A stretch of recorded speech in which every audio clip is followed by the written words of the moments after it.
And I believe the people up here are the ones...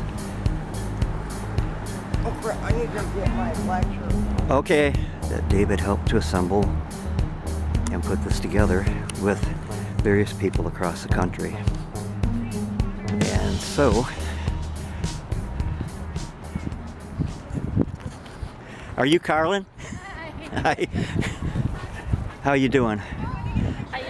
I'm glad you guys got here. Oh, so am I. I know he's probably all upset that he's running late, but he doesn't have to. Hey, it's 12 No, to 2. he blames it on me. I'm being nervous. He was nervous.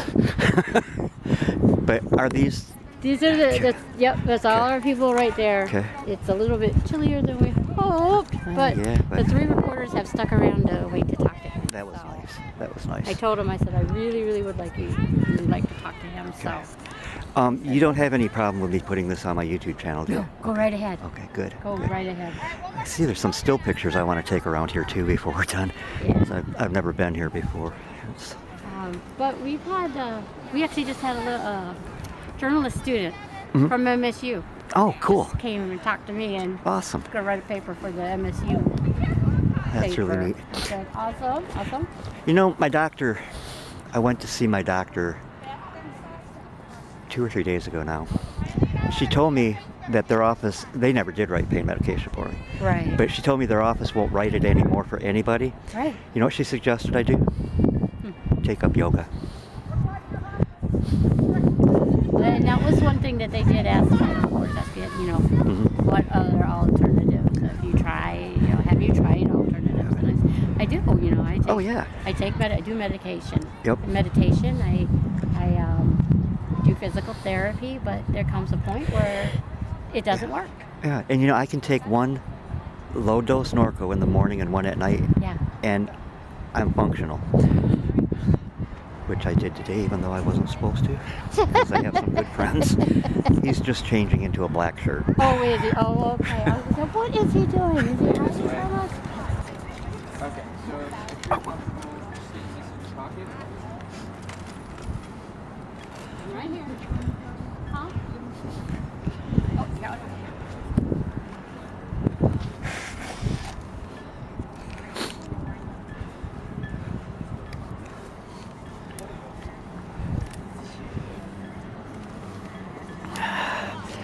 Yeah, I know. It sure is. We're from Saginaw. I thought it was going to be warmer here.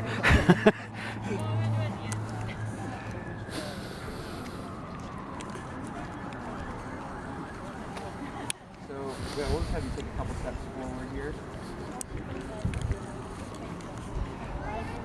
And yeah, you just want to plant the skills follow. You go a little bit closer, actually. Count to 3 for me. 1, 2, 3. I'll go aside him. Just tell me where. He'll hold on. I'll hold on. Okay. I guess. So yeah, you'll be able to just look at me the whole time probably here. So if you could start by just saying and spelling your first and last name for us. David Israel, DAVIDISRAEL. And David, what brings you here today? Why are you here today? Well, pain patients across the country have been dropped by doctors because of regulations that were placed 2 years ago by the CDC. And even before that, some because they were being dropped in anticipation of it. Some doctors even, they're finding any reason to drop you, really. False test, a missed appointment, whatever. And how have your experience? Have any of your experiences led you to, care more about this issue? How have your experiences shaped your view on this issue? With me personally, I was dropped after a false test that was proved false. Can you go into a little more detail about your condition, your experience? I was born with hydrocephalus, which means the spinal fluid on the brain doesn't drain properly from the head. And I've had 25 shunts placed over the first one when I was 3 months old. And what kind of pain were you experiencing, and why was your medication so important? Severe headaches, neck pain, hard to move at times, move the neck that is at times, back pain because they put the shot in the lower back at one point. But you know, it's throbbing, sharp shooting at times, something to light, noise,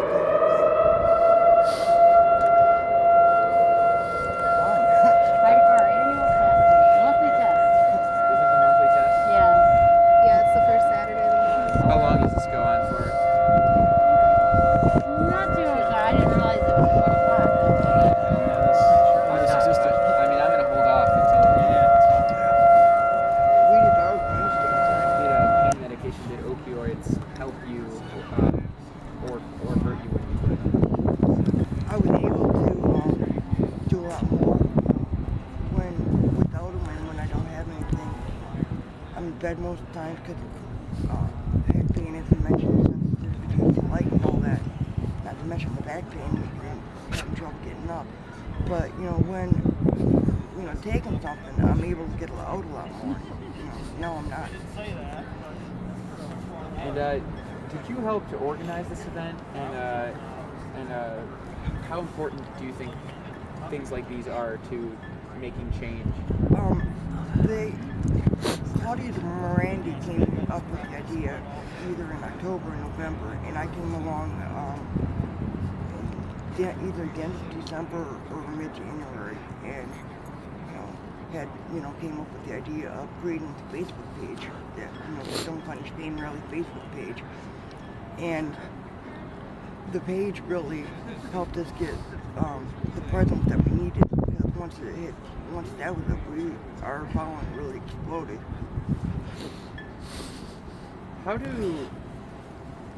Have you seen people who are pain? I mean, a lot of the people say people who are pain patients have trouble, or for certain surgeries or such, can sometimes get addicted afterwards. And there's kind of a disconnect between pain patients and some of the overdoses that we're seeing. How do you think that Congress or the CDC can or even here in Michigan, can they make a change to kind of separate those problems? Well, the CDC recently, let me start, because fentanyl is one of the things that you're seeing on both the streets, and it's medical. And the CDC recently said that in their estimates on what caused the deaths and everything, and overdoses, that they've overestimated what was caused by pain patients versus what was done illicitly or illegally. And it's all put on the pain patients, but it's not the case. And I think them saying that helps prove that wrong. What other types of alternatives? I've done chiropractic, I've done nerve blocks, some stuff like that. NSAIDs, things like Toradol, ibuprofen, and that. I can't think of everything else. There's been a ton of stuff. Does that help? No. So you feel that opioids are the only alternative? That's what it was made for, to help people, and it can. But now we've got millions of people that either out of luck get them, or in the process of being taken down, which has led to many suicides because they can't stand the pain. Thank you.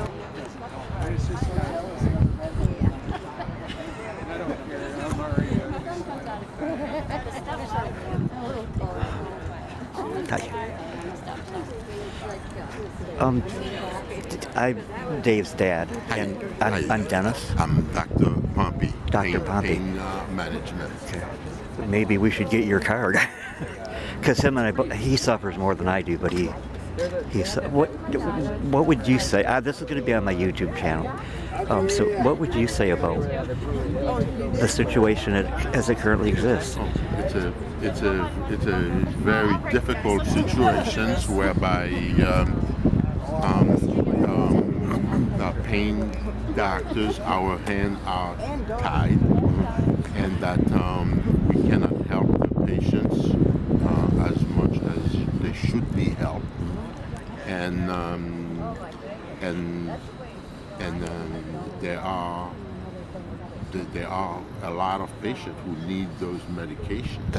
And without that, all the traditional pain blocks, epidural blocks, facet blocks, radio frequency, spinal cord stimulation, intrathecal pump, acupuncture, don't work. No.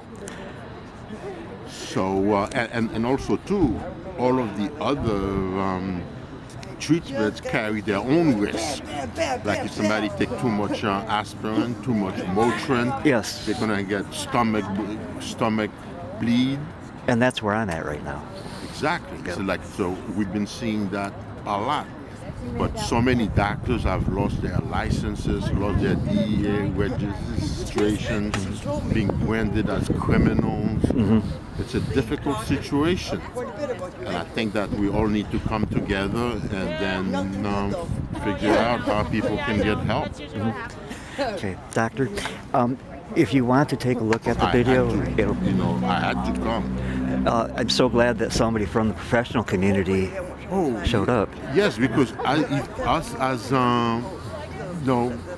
doctors, I mean, it's just, I mean, like our hands are tied. We are being said that we are criminals when we try to help patients. I mean, like nobody goes to all this and then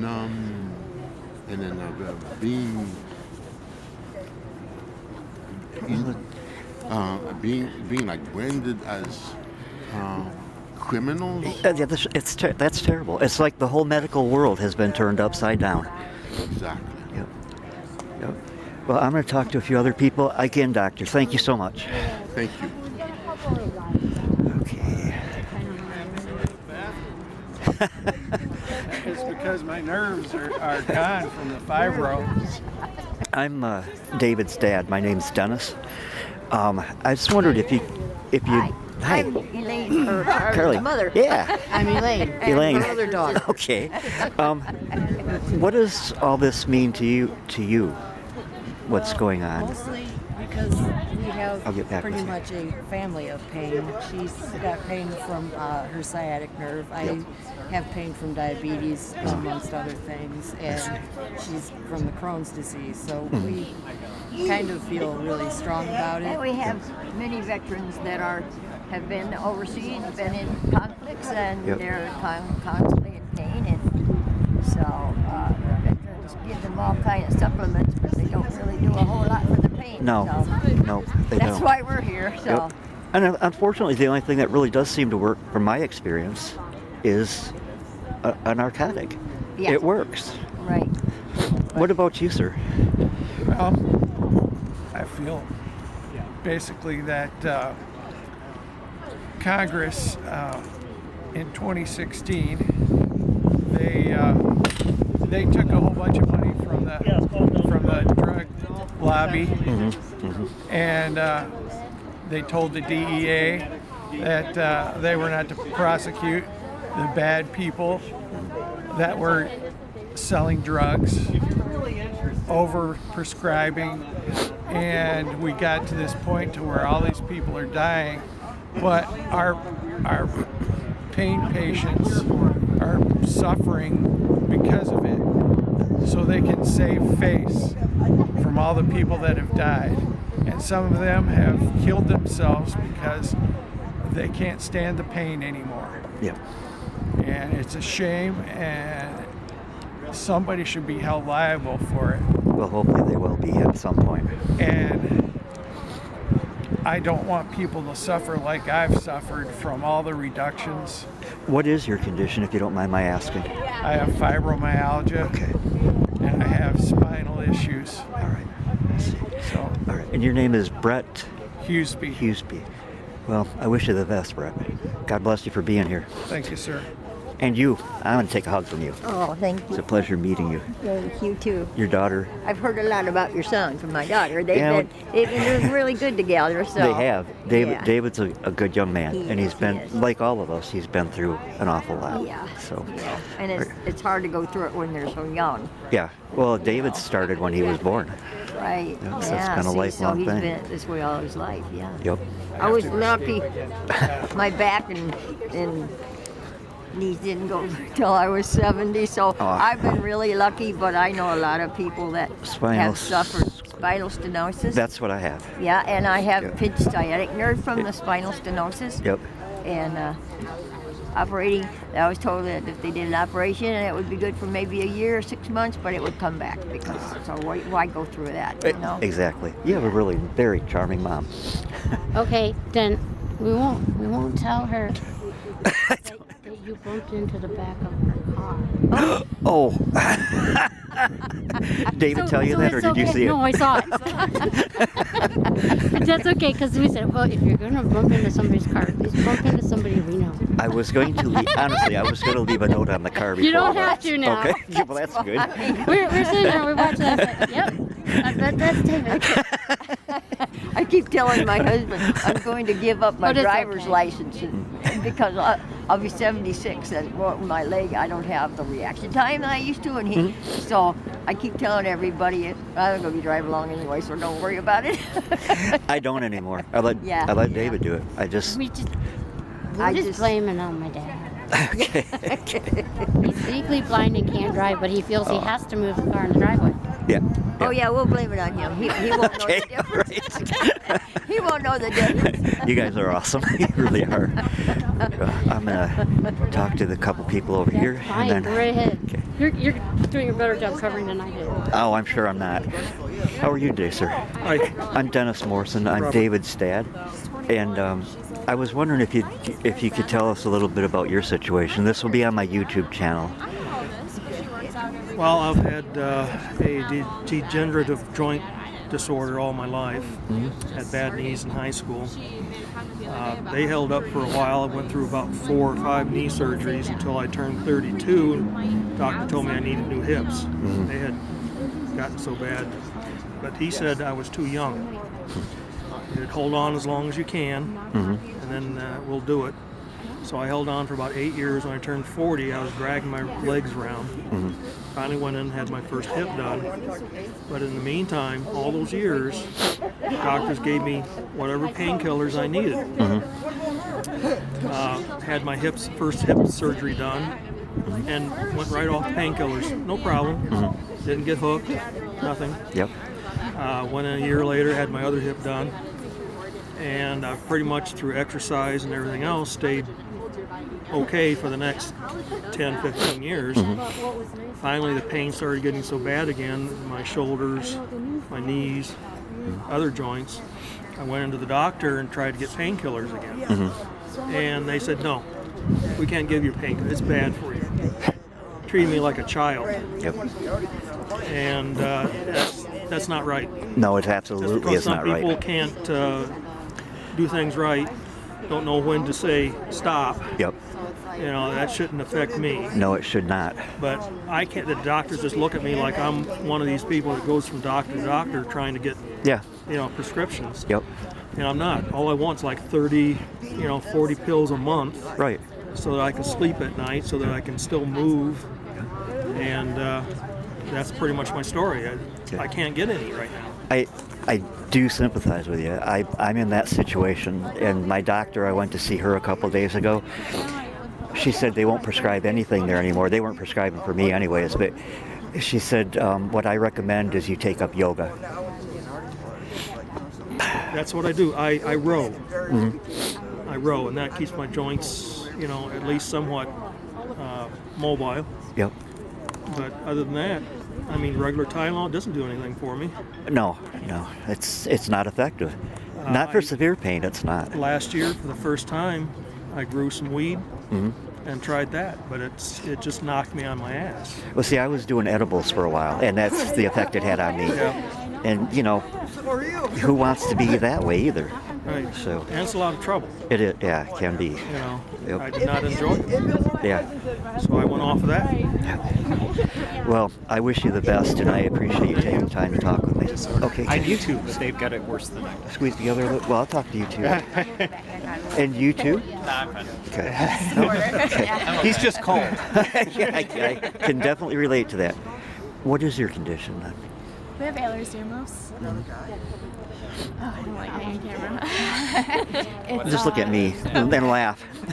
It's a connective tissue disorder, and it's basically where the collagen in your body, which is basically the building blocks of all your organs and tissue, is defective. So it causes like hyperflexibility, problems with joints falling out of place, dislocations, subluxations, problems with GI issues, vascular, and problems with like postural orthostatic tachycardia syndrome, and things like mast cell activation disorder, and there's so many comorbidities and everything. Have you had this all your lives? Oh yeah, you're born. It's genetic. Are you? It's genetic. So Okay. there's no cure, there's no getting rid of it. It's management. It's No. just managing. Are you guys related? No, We just are. met today. We just Okay. This is my daughter. She got Okay. it from me. So it is a genetic Yes. thing. How, I can't even imagine with all those things that it can affect how you function. How do you, and how are It you? gets worse though because medication and anesthesia doesn't work the same. You don't Right. respond to it the same way. So most pain medications are like sugar pills. Yeah, yes. Anything over the counter, you have to overtake for it to Right. do anything for you, and then that's, yes. Excuse me just a second. So how do you feel about what's going on in the medical community? I mean, it seems like everything is upside down. I've had extensive conversations with Dan Kildee, U.S. representative, about this. Unfortunately, things in Washington are so chaotic that they can't even get to this now. Yeah. But it's a huge problem that they've taken this classification of opioid, which they might as well say chemical, because it's so broad. Yes. The problem that exists is, frankly, they've got a problem with street heroin that's being cut with fentanyl that's being imported illegally. Every one of these things that's happening that they say, oh, it's an opioid overdose, that's really what is happening here. But that's why I always point out that yet another opioid death that didn't involve a chronic pain patient, a pharmacist, or a doctor. Are you able to get medication at all for your condition? Oddly enough, I don't have the problems that she does. They look at my daughter and say, oh, that's a drug seeker. I was just in the hospital this last week and was like, oh, do you need morphine? I was like, well, morphine doesn't really do anything for me. Yeah. It lasts for about 30 minutes, but if that's all you've got, I'll take 30 minutes of it not hurting. Yeah. Yeah. And they said, all right, well, we'll give you that and we'll give you something that's long-acting. We'll give you the 30 minutes to get into that. I'm thinking, if that was her, they would have put her out in the hallway and given her a Tylenol. Yeah. Well, how does that make you feel? I mean, just Terrible. so are either of you able to get any medication to help you? I've gone to a lot of doctors. It's okay. It's okay. And it took years to finally find a doctor that actually listened to me. Even going through palliative care, they said, well, we don't treat you long term because you're not dying. So we'll hand you over to a physician, a regular PCP, to just prescribe you these meds. And it was okay, but not enough to help me get out of bed and go to work and school. Yes. And so I finally found this one doctor who finally listened to me and said, you definitely need to have more than that. That's not enough. So he helped me out, and so now he's helping me, but with the new with the CDC and all that, he's trying to get everyone off of their pain medication, and it's frustrating. Incredibly. Yeah. Are you able to get medication that you need at all? You're talking about COVID? Yeah, but don't name. I've had a hard time getting it, but I've been lucky enough to find a couple of good doctors, especially my PCP. But again, I deal with the difficulty of metabolizing very quickly, so it only works a few times before I'm getting very minimal effect. So it's definitely just trying to find doctors that will listen and that actually care about treating patient pain, not just you as a number and another bill and everything. But then a lot of doctors, even the good ones, they're getting a lot of hits from the insurance and the CDC and all this stuff, where even if they want to help, they're really getting forced to reduce. Yeah, like even this doctor over here was saying, he's treated like a criminal. But you do realize that the CDC guidelines were actually authored by an organization called PROP, Physicians for Responsible Opioid Prescription. Really? No, I didn't know that. PROP is actually closely affiliated with a national drug rehabilitation center who was interested in coming up with a new revenue source. So they force people off of this, and then you have new people that can come in there. Combine that with CVS Pharmacy that didn't. You can't. Do you have anything you'd like to add? That's cool. Yeah, I guess so. I've been to doctors with Emily, and I've seen the trouble that she's gone through just to get something that will help her. And I live with her, so I see her every single day, and I see the things that she goes through. And she has, simple things like going up and down the stairs. She's 4 years old. And, there's some days when she just can't even walk up and down the stairs, and I don't understand it. I don't know the pain that she's going through, but I see it, and I see that the only thing that actually is able to help her is pain medication of some sorts, and the trouble, the vilifying of pain patients does not make sense to me whatsoever. I understand that there are, there's some sort of the population that will abuse them, but for the most part, it's demonizing the people that actually need them. It's tough to see on a daily basis. With David, I understand that. What is your name? My name's Matt. Matt, thank you. Thank you for talking with me too. I wish you the best, really. God bless you both. Okay. All right. And you're a caregiver? Yes. So can you tell me about some of your experience in dealing with chronic pain and helping people that have it? Helping people that have it, it can be anywhere from taking them to their doctor's appointments, or just getting them out of the house, or even just making sure they eat something. Like I'm off at college, I call my mom every day just to make sure she eats something. So your mother suffers from chronic pain too then? My mother, Carla Beavers, who's out there working on the rally. Okay, I think I might have spoken to her. Yeah. Okay. So you see firsthand what these people are going through. Yeah, my dad has chronic asthma. He has back pains, and he's had many surgeries for his back pain from being in the military. Mm-hmm. My grandpa has chronic pain from diabetes due to Agent Orange in mm-hmm. Vietnam, and my grandma has sciatica and nerve pain and things like that. Okay. So you make a big difference in the people's lives that you deal with. I'm sure you do, because you have such a wonderful smile too. It kind of brightens, Yeah, brightens you up. I try. Okay. All right. Well, I appreciate you taking the time with me. All right. God bless you. How old are you? I am 18. Okay. What is your name? My name is Andrew Hohentanner. And Andrew, what has your experience been, and what does this mean to you?